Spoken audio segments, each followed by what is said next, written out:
as we're back. Stephen Strasburg back on the injured list, was put there yesterday afternoon. Shoulder inflammation is the word. Strasburg, after winning the World Series, a big part of helping them win the World Series at the very least, signed a 7-year, $245 million deal. And it is interesting, Dan O'Dowd. They still have this like superstar talent, even in the post-Bryce Harper era, and then even after Rendon, and now Soto and Trey Turner and Strasburg. But what do you make of this now? He's got a long injury history. He's back on the IL. Only 2 seasons that he hasn't been on the IL. Hey, listen, I think the Nats are in a tough situation. They're in an awful box from a roster management standpoint, BK. Their roster is heavy loaded. They have $195 million luxury tax payroll. They don't have a ton of flexibility. They don't have a lot of young players that they can turn to within their system. And Turner's a free agent in 23. Soto's going to be 2025. And it's an uncomfortable position to be in without a lot of options of where they're going to turn to get themselves out of the situation they're in. This is the entirety of Stephen Strasburg since signing that deal. 4 games. Opened up, pitching very well against the Braves, had 6 shutout innings to open things up, but then he got roughed up, and now his shoulder hurts once again. And everyone loves, I just want to throw it in there, because Patrick Corbin signed a big deal too. Everyone loves, the starting pitching, you invest in the starting pitching until this sort of thing happens. Well, let's remember, investing in the starting pitching brought them their first championship ever, and that is forever. And it does feel like there was a little bit of a deal with the devil there, right? Corbin hasn't been the same then being able to pitch, and Strasburg just hasn't been able to pitch a lot these last 2 years since then.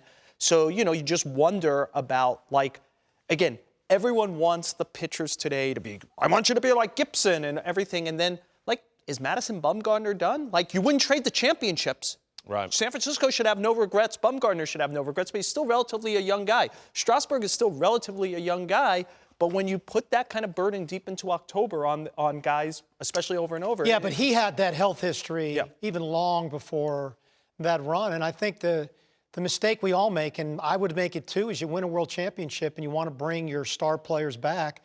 The reality of it is that's the perfect time to take a step back and recalibrate your organization, because you've got a ton of goodwill for winning a world championship. I forgot which Jim said it to me. He said, you've got to treat your off season.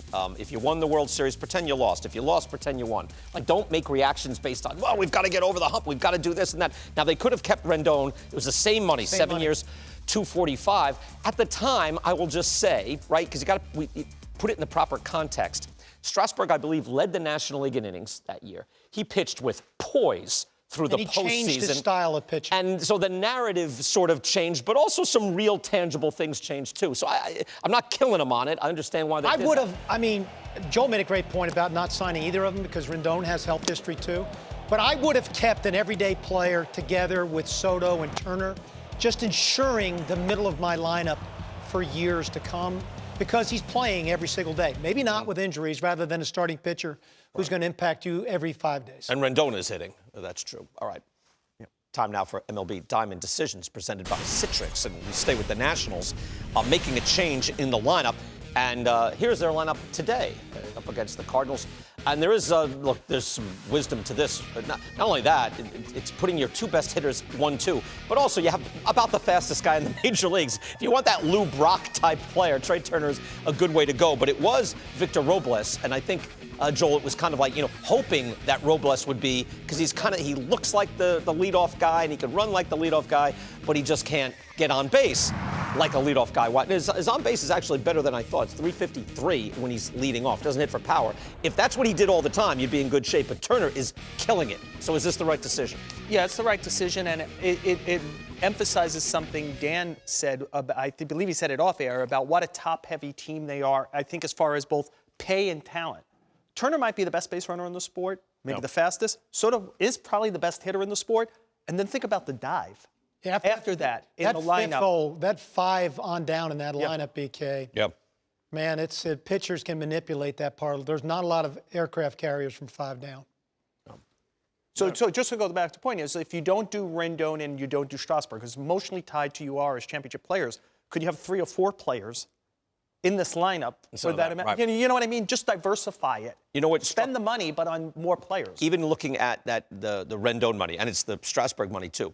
When you're looking at year by year, like $20 million a year gets you a very good player, right? You can go out in the open market, get $20 million a year. This isn't $20 million a year. This is 36. So it's a $20 million player and a $16 million a year player. Those are two like stars instead of wrapped up in one guy. I mean, it's our basic premise, but it's true when you get up to 36. That's the high end now for a star player. Yeah. And look, you know, there's like Betts is a difference maker. Trout is and how many of those guys get dragged up by the best guy who you're like, well, I'm paying this guy like a great player. And is he just above average? And I'd be better off having like 4 really good players. But it still works. The model works if you're the Dodgers because you got Will Smith as an impact catcher making no money. Right. You got Gavin Lux as an impact second baseman, potentially making no money. The bottom line is their pipeline has stopped. Yeah, like Carter Kieboom not turning into Correct. a player is a huge issue. The for them. scouting development pipeline in any scenario, under any conditions, can't stop. You got to keep producing impact players. Yep.